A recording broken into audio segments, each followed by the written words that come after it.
कौसा मनपा अस्पताल दौरे के बाद लाइब्रेरी उन्हीं जगह पहुंचे विधायक जितेंद्र आव्हाड।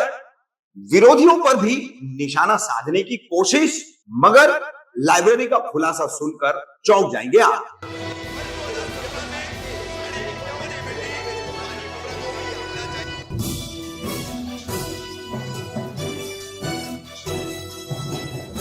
रफीक कामदार, हिंदुस्तानी रिपोर्टर में आपका स्वागत है। विधायक जितेंद्र आव्हाड की सियासी जमीन मजबूत करने की कवायद मैदान में उतरने वाली खबर के पहले भाग, दूसरे भाग के बाद ये तीसरा भाग। एमएस कॉलेज में talk with students, talk to your leader कार्यक्रम के बाद कौसा मनपा अस्पताल का दौरा और उसके बाद सीधा एमएम वैली में ही आरक्षित जमीन पर, रिजर्व जमीन पर मनपा द्वारा बनाई गई छात्रों की लाइब्रेरी। अब इस लाइब्रेरी का नजारा हम आपको दिखा रहे हैं कि किस तरीके से ये बनाई गई। बनाने के बाद विधायक जितेंद्र आव्हाड मीडिया से यहां पर भी बात कर रहे हैं और फिर कह रहे हैं कि मैं बताने आया हूं कि जो आरोप लगा देते हैं लाइब्रेरी बनेगी ही नहीं, लाइब्रेरी गायब हो गई है, लाइब्रेरी खा ली गई है, तो उन सबको बता दूं कि लाइब्रेरी ये रही। तो ठीक है, लाइब्रेरी ये रही, ये लाइब्रेरी शुरू कब होगी उसकी भी प्रतीक्षा रहेगी। अस्पताल बन गया सालों से और बनता रहा और कुछ सालों से हम उसके शुरू होने की प्रतीक्षा कर रहे हैं। अब इसमें लाइब्रेरी में सिर्फ 100 के करीब छात्र बैठेंगे, ऐसा खुद विधायक जितेंद्र आव्हाड कह रहे। ऑफिशियल 8 लाख की आबादी अधिकृत रूप से और अनऑफिशियल तरीके से तकरीबन 10-12 लाख की आबादी, 100 छात्रों की बैठने की लाइब्रेरी। विकास की रफ्तार तेज है और दावे भी जो है बड़े तेज है। देखिए विधायक जितेंद्र आव्हाड का ये लाइब्रेरी का दौरा और उनकी बात। सब अच्छी बिल्डिंगें जहाँ पे है वहीं पे ये बन रहा है। तो को ये परेशानी थी कि हमने लाइब्रेरी की जगह बेच दी है, घूम गई है, मिलती नहीं है।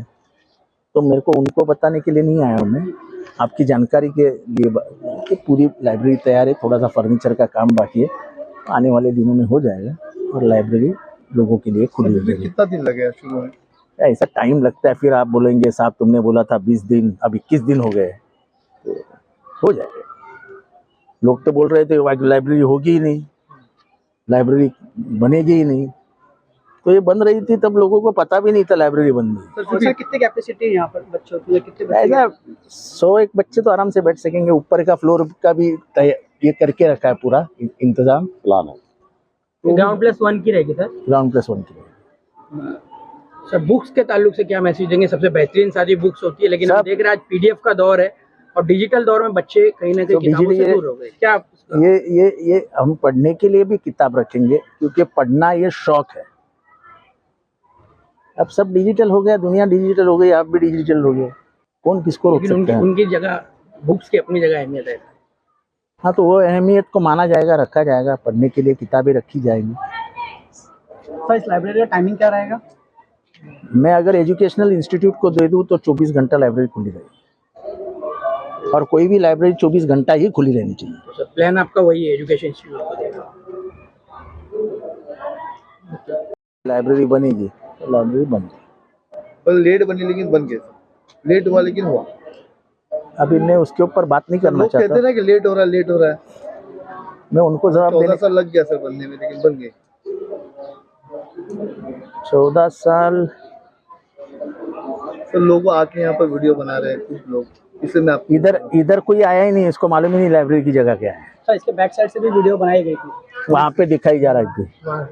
मैं वही बोल रहा हूँ ना कि लोगों को यही नहीं पता था कि लाइब्रेरी कहाँ है। शमीम भाई बॉस ने बोल दिया सर, बॉस ने बोला आपको भी कुछ बोलने के लिए। क्या बोलिए, क्या पूछना आपको? मैं क्या बोलेंगे आप?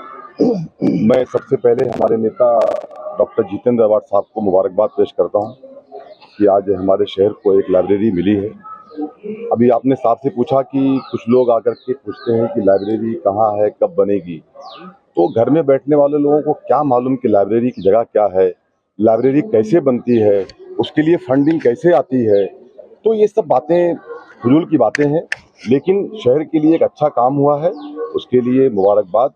और उसके अलावा हमारे जो यहाँ के मुकामी नगर सेवक हैं उनका भी साथ के साथ में, उनके नेतृत्व में उनका भी सपोर्ट रहता है। मैं उन तमाम अपने एक्स कॉर्पोरेटर्स को मुबारकबाद पेश करता हूँ और ये कहना चाहता हूँ कि कुछ दिनों के अंदर इंशाअल्लाह ताला यहाँ पे जैसे भी आपने पूछा साहब से कि कितना घंटा चालू रहेगी, तो लाइब्रेरी का भी एक वक्त होता है, उसके हिसाब से वक्त मुकर्रर किया जाएगा।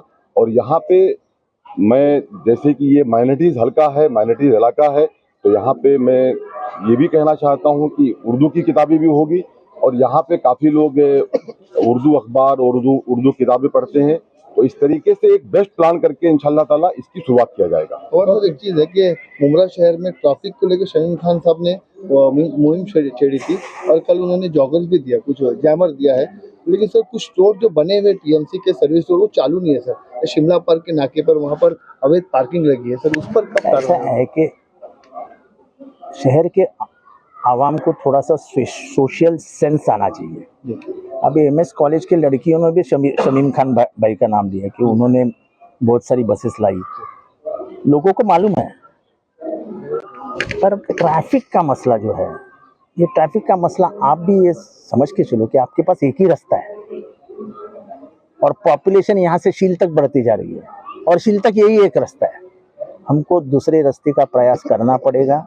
मेरी बात शरद पवार जी से हुई है, मैं आने वाले दिनों में बताऊंगा। ट्रैफिक विभाग अपना काम कर रहा है, लेकिन जो इतने दिनों से बिल्कुल एक्शन नहीं होता था, उसके चलते आवाम बिल्कुल लापरवाह हो गई थी। अब वो इस चीज को मानने को ही तैयार नहीं, तो उनसे क्या रिक्वेस्ट है, अपील रहेगी आपकी? देखो, ऐसा रूल्स कानून का पालन होना चाहिए। बिल्कुल, कानून का पालन ही नहीं होगा तो फिर शहर कैसा चलेगा। और शमीम खान ने इसके बारे में पूरा ध्यान दिया है, उन्होंने लड़ाई की है पुलिस से और मुझे लगता है शमीम खान ने ट्रैफिक के मामले में बहुत बड़ा काम करके तो शिमला पार्क का नाका जाम हो तो नाके जाम होने देखो, ऐसा है कि बाजू में सर्विस रोड है सर, वो चालू हो जाएगा। अरे बाबा, ट्रैफिक आप बताओ मुझे, कार वाले कार लगा के जाते तो क्या करेंगे?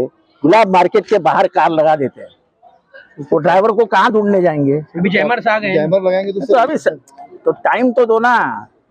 हमारे मराठी में कहावत है कि हल्दी पी लो और तुरंत बोलो 2 मिनट में गोरा हो गया, ऐसा नहीं होता है।